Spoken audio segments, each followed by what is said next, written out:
Ben düşünürəm ki, bəlkə elə bu bəsdir, daha mən danışmağıma ehtiyac yoxdur. Var.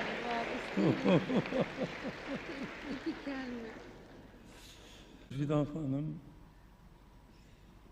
əziz Xuraman xanım, mən sizi 25 yaşınız münasibəti ilə təbrik edirəm. Sizə can sağlığı arz edirəm. Daimi belə gözəl olasınız. Həmişə xoşbaxt olasınız. İstedadınızı da koruyub saxlayasınız.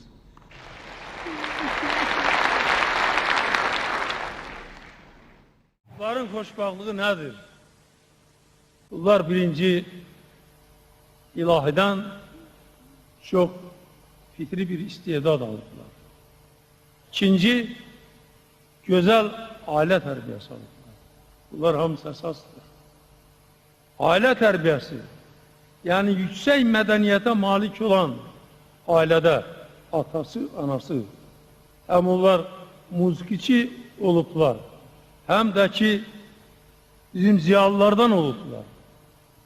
Demek ziyalı da ziyalıdan farklı değil.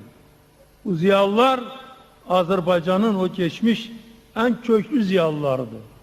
Demek böyle bir ailede büyüyüpler. Medeniyetimizin, zengin medeniyetimizin en değerli incileri var. Bu inciler çok değil. Ve çok olsa onlar kıymetli olmaz. Hiç var.